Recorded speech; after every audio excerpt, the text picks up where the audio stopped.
Hi everyone. First of all, thank you all for joining the Conf42 Kubernetes 2024 conference. And a big thanks to Mark Pavlikovsky for hosting this event and accepting my talk. My name is Aleksandra Drobnjak. I work as a customer solutions engineer at Sidekick. And in today's around 30-minute session, I'm going to show you how we can use open source project Falcosidekick to detect threats in Kubernetes workloads. I'll provide some initial context using slides, after which we'll jump into the lab environment. A little bit about me. I have a technical background in telecommunications, and I've been working for 10 years in various engineering roles. At the time when I completed my electrical engineering master's degree, cloud computing and container technology weren't covered by any of the programs, and I totally side-quested into these fields as a hobby by following along content creators such as Drobnjak and doing the training on platforms such as Rangeforce and TryHackMe. I'd say a major lesson here would be to never stop learning, invest in yourself, and find an ethical hobby with a great return on investment potential. From this slide, you can conclude how I enjoy spending some of my time and where you can find me online, from making YouTube walkthroughs, blog writing, participating in AWS Community Builder and Cisco Insider Champion communities, and staying current with cloud and Kubernetes security. Right now, I'm going after success coaching's Customer Success Manager certification, so it's never a dull moment. And if any of these I've mentioned so far sparked your interest, connect with me on LinkedIn and we can continue the conversation. Speaking on ROI, cloud and Kubernetes are currently known as fields with great opportunities that connect you with the most amazing people and pay well. Cloud and Kubernetes go great hand in hand, from creating highly available and resilient services, working on internal developer platforms, to innovating with large language models. You will frequently find that applications served on public cloud are behind the scenes built using Kubernetes. So in this day, age and economy, that's something you can expect to see and hear.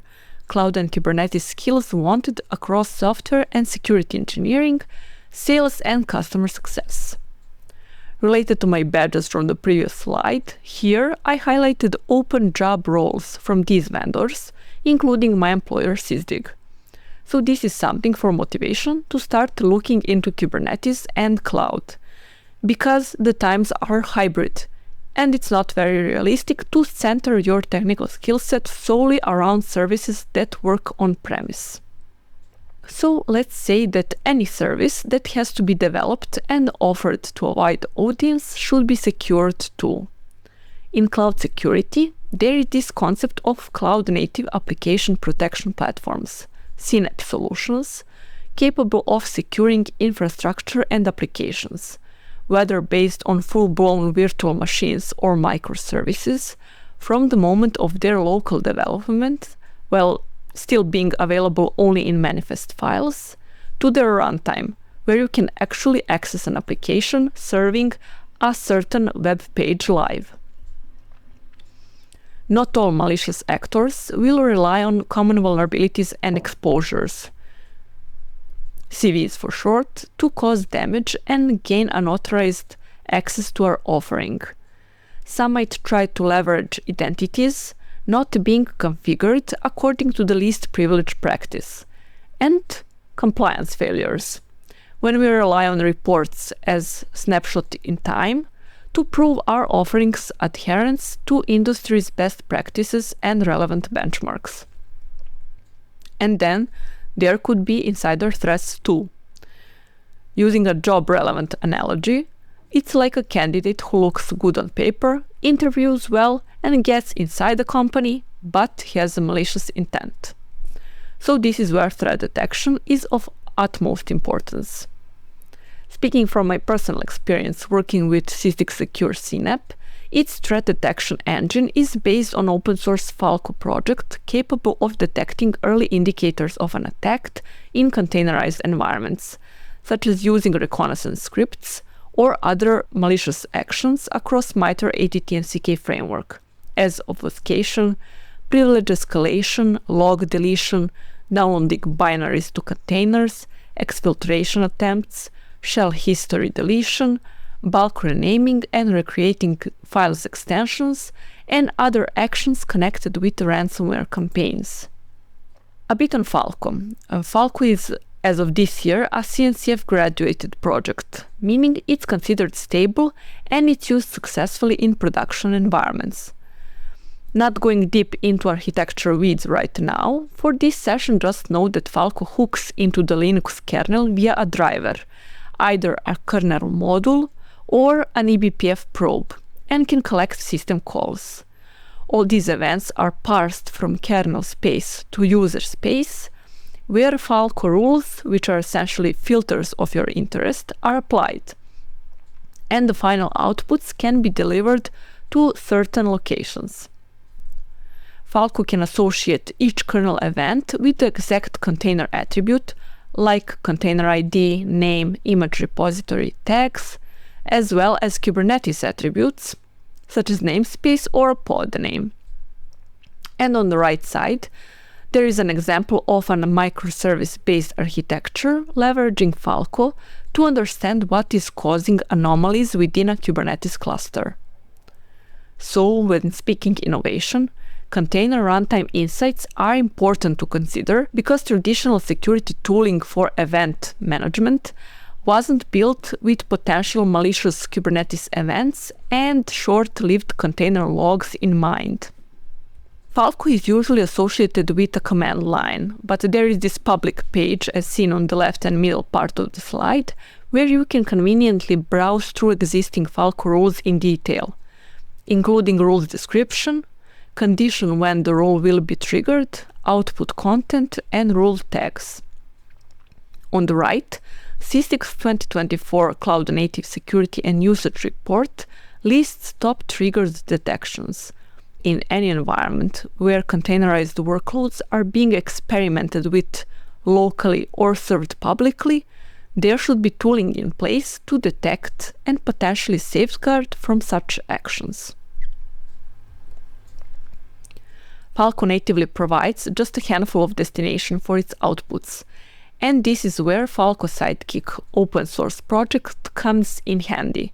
It can fan out Falco's output to over 60 destinations across web, chat-ops, logging, streaming, alerting, and observability platforms.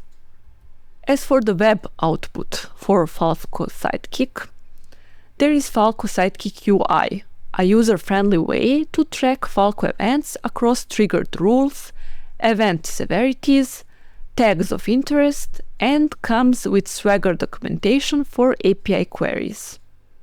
So that will be the core of our threat detection hands-on lab for today.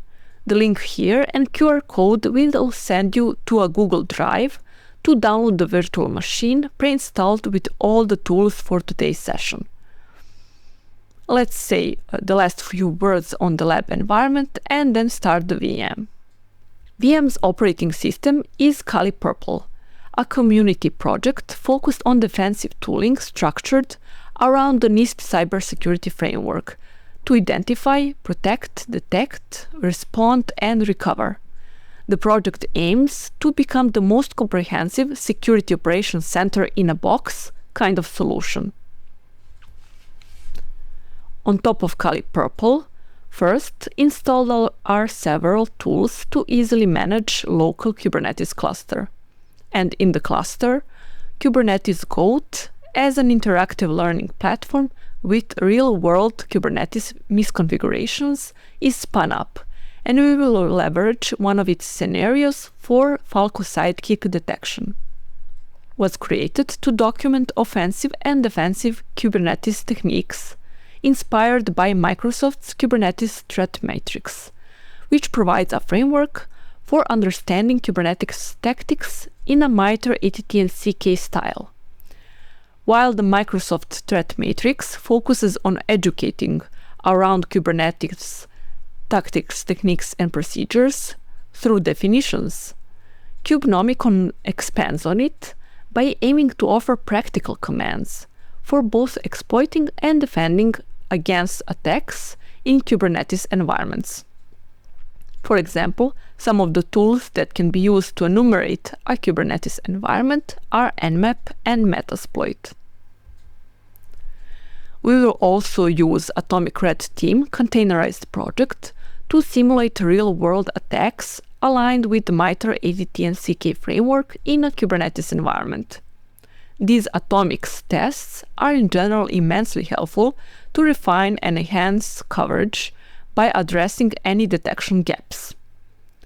As we trigger atomics test, we will monitor Falcosidekick UI for real-time threat detection. Now, let's switch to the VM.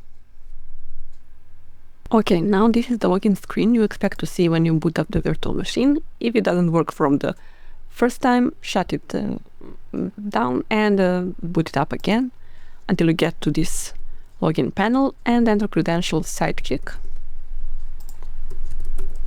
Same password. So now, for the sake of time, I already went through a couple of system setting up commands. I'll walk you quickly through. So when you first boot up the system, you will run command kubectl get pods through all namespaces, and you'll see this kind of output, unable to connect to the server. That means that you have to start Minikube.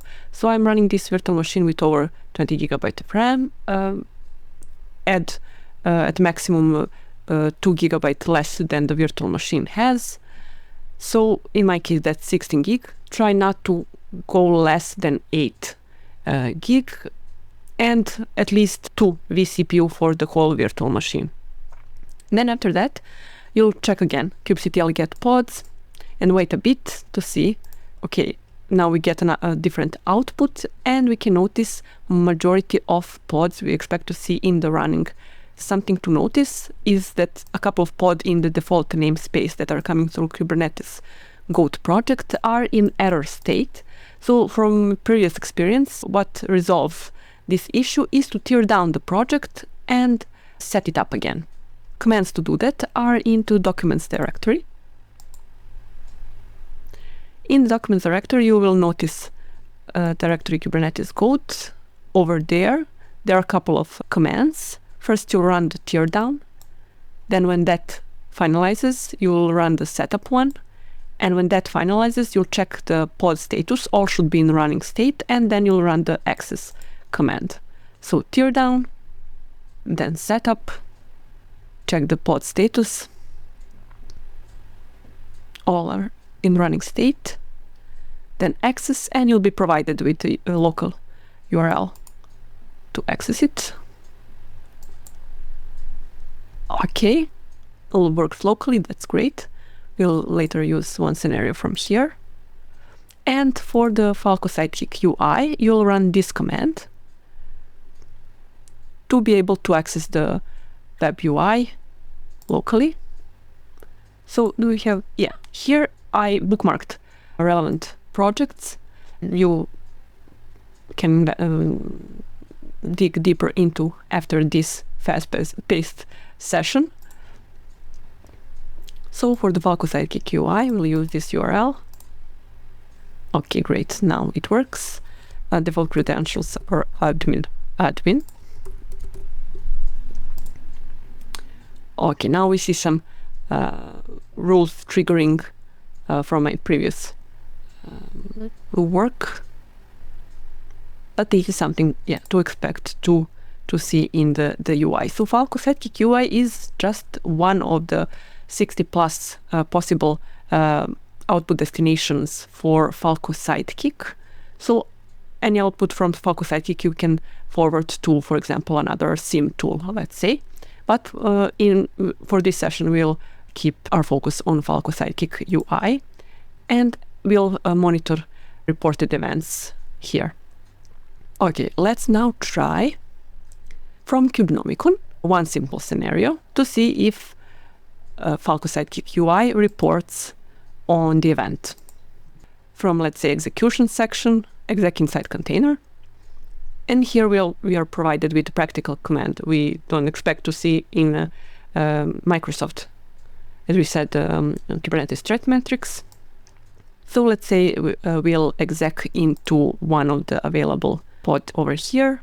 let's pick one from the, let's say, secure middleware namespace, this pod. Let's just command a bit. We have to add the specific namespace, and the pod, the name is this one.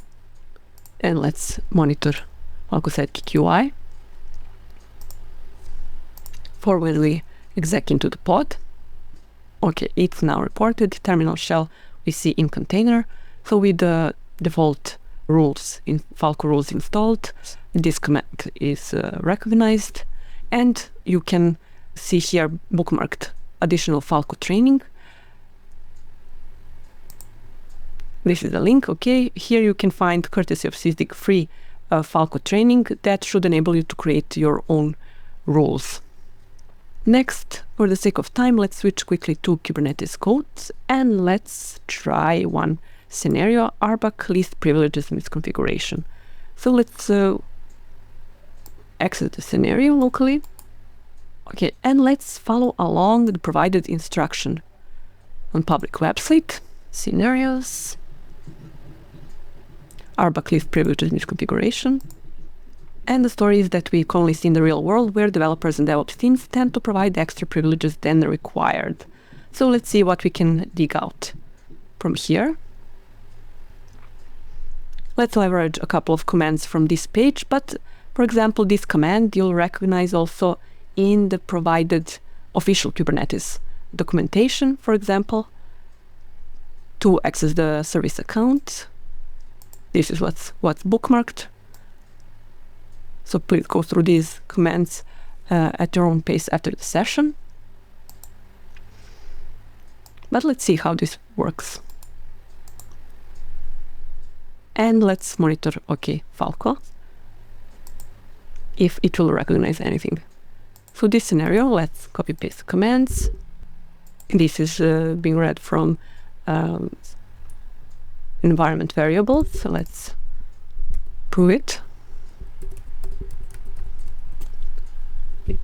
And let's see if we will get the server address as seen on the screenshot by using this command.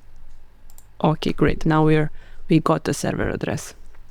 So for example, let's copy paste it directly in our browser to see what we'll get with that. Okay, let's accept potential risks. Okay, and we see now some output over here. For example, if we got an assignment to scan locally a certain CIDR range with Nmap and recognize this port open with this kind of output available, we could easily kind of Google it, and that would point us to Kubernetes. For example, let's see if what's happening in the Falcosidekick UI. Yeah, it recognized that Kubernetes API server was contacted from container. Okay, let's proceed with Metasploit. Let's say, because Metasploit has a Kubernetes focused module, to see what we can discover with that. So to use Metasploit module, you will need the server address, port, and the token. And we already found the token. Let's cut it out. Okay, we now have the token, and let's see what we can get with Metasploit using this token. Let's exit from here. Let's search for Kubernetes. Okay, let's start from this 0, and then we'll try 10. Let's see what our options are. Okay, let's add the hosts, address, port, and token. So we see here address. Let's set. Okay, and it's recognized that we can, for example, get list watch resources in this big monolith namespace. For example, we cannot create resources with this specific token we found here. But let's say we found another token.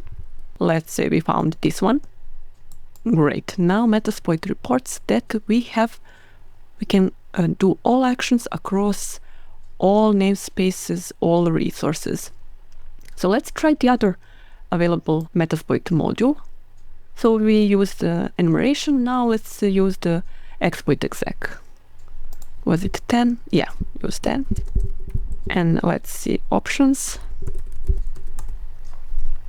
We have to set up again a host and port token also. And token. One more thing, let's monitor pods we have available.